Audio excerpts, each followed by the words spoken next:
Striker asal Brazil ini dikenal sebagai pemain terbaik sepanjang masa karena fleksibilitas yang ia miliki sebagai pemain garda depan. Bagi kita yang lahir tahun 90-an, pastinya masih ingat dong gimana serunya sepak bola di masa-masa itu. Begitu banyak momen-momen yang tak terlupakan. Dan jika dibandingkan, sepak bola pada era 90 hingga 2000-an bisa dibilang jauh lebih seru. Ya bukan berarti sepak bola di era sekarang ini membosankan. Namun, masa-masa emas sepak bola di era itu memang benar-benar unforgettable. Kalau dilihat-lihat, sepak bola di zaman sekarang ini jauh berbeda dari sebelumnya. Dari sisi teknologinya dan juga dari pemain-pemainnya. Nah, mari kita simak beberapa pemain-pemain legenda masa itu. Pemain yang lahir di Brazil ini memiliki sebutan the most offensive left back karena kebiasaannya yang meninggalkan posnya sebagai penjaga sisi kiri lini belakang tim dan maju untuk menyerang. Buset deh. Selain itu, dia juga merupakan spesialis tendangan bebas. Masih ingat kan tendangan bebas ikonik di tahun 1997? Tendangan bebas sejauh hampir 36 meter ke gawang Prancis pada saat itu. Roberto Carlos menghempaskan tendangan yang sangat kuat hingga membuat bola melengkung dan terciptalah gol yang banyak orang menyebutnya dengan miracle goal. Saking kuatnya tendangan yang dia lakukan, sampai membuat kiper Prancis Fabien Barthez pada saat itu hanya melongo melihat bola masuk ke gawangnya. Kejadian ini terulang kembali pada tahun 1998 ketika ia melakukan tendangan voli dari sisi paling kiri lapangan hingga berbuah gol.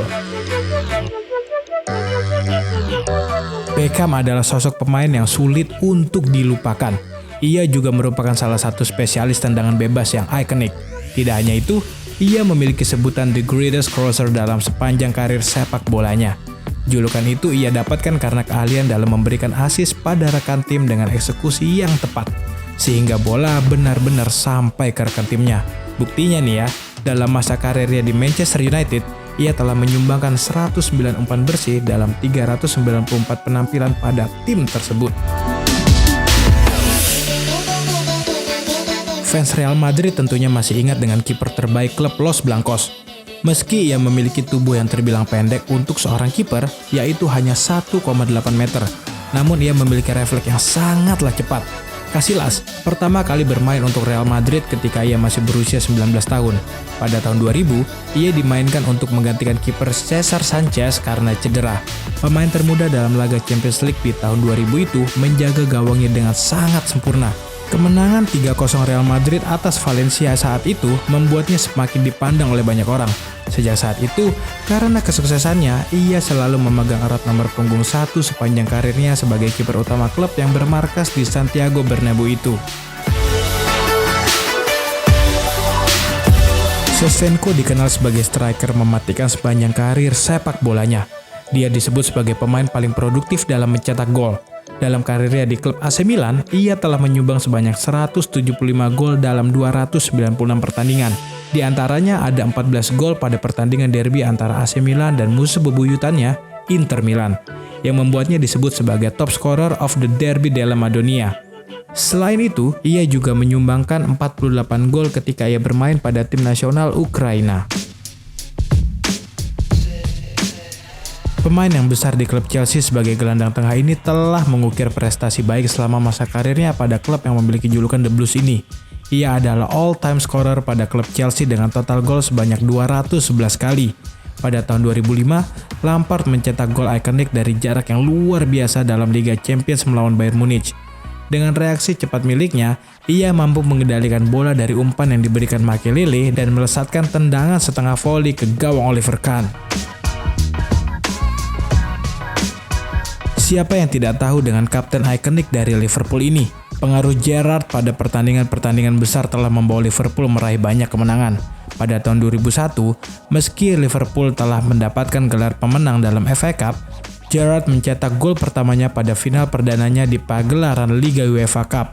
Ia menyumbang gol pada menit ke-16 dan membuat Liverpool unggul 2-0 atas Deportivo Alaves, yang pada akhirnya pertandingan dimenangkan oleh Liverpool dengan skor 5-4. Pelatih yang masih aktif melatih klub DC United ini dulunya adalah pemain dengan pencetak gol terbanyak pada tim nasional Inggris dan juga klub Manchester United. Dalam karirnya bersama MU, ia telah memenangkan 16 trofi. Ia menyumbang 253 gol semasa karirnya bersama MU, yang menjadikannya sebagai pencetak gol terbanyak saat bermain bersama The Red Devils. Ia juga sukses menyandang gelar pemain dengan jumlah gol terbanyak dalam sejarah Premier League dengan jumlah gol sebanyak 208 kali. Selain itu, ia juga merupakan pemilik angka assist tertinggi nomor 3 dalam Premier League dengan jumlah assist 103 kali. Striker asal Brazil ini dikenal sebagai pemain terbaik sepanjang masa karena fleksibilitas yang ia miliki sebagai pemain garda depan. Dalam World Cup tahun 2002, ia telah sukses membawa Brazil meraih trofi kemenangan dengan total 8 gol sepanjang kompetisi tersebut, di mana 2 diantaranya ia sumbangkan saat final melawan Jerman dengan kemenangan telak 2-0. Kemenangan itu adalah kemenangan kali kelima Brazil dalam ajang kompetisi World Cup. Yang menjadi ikonik dalam masa World Cup 2002 adalah gaya potongan rambut milik Ronaldo saat itu. Banyak orang yang menyebutnya sebagai potongan rambut terburuk sepanjang masa. Namun, potongan rambut itulah yang membuat masa-masa emas Ronaldo selalu diingat sampai detik ini. Pemain yang satu ini baru-baru ini datang ke Indonesia dan bermain bola dalam pertandingan fun match bersama Rans Nusantara FC. Meskipun dalam pertandingan tersebut ia terlihat kurang fit, ia dulunya merupakan salah satu pemain paling berbakat dalam sejarah sepak bola. Ronaldinho memiliki keunikannya sendiri dalam bermain sepak bola. Ia dikenal sebagai pemain penuh trik yang memiliki kreativitas dalam teknik dribble dan akurasi tendangan yang presisi. Salah satu teknik ikonik yang jarang kita lihat pada pertandingan masa kini adalah gaya tipuan atau feints miliknya yang sangat terkenal. Nah, itulah beberapa legenda-legenda pesepak bola dunia yang membuat masa-masa tahun 90 hingga 2000-an menjadi masa emas sepak bola. Meskipun masih banyak nama pemain legenda favoritmu yang belum sempat disebut di atas, janganlah berkecil hati. Mungkin akan kita bahas pada sesi lain waktu. Jangan lupa tombol lonceng, like, dan subscribe masih kelihatan nganggur tuh. Hehehe. Last but not least, stay fit and ciao giornata.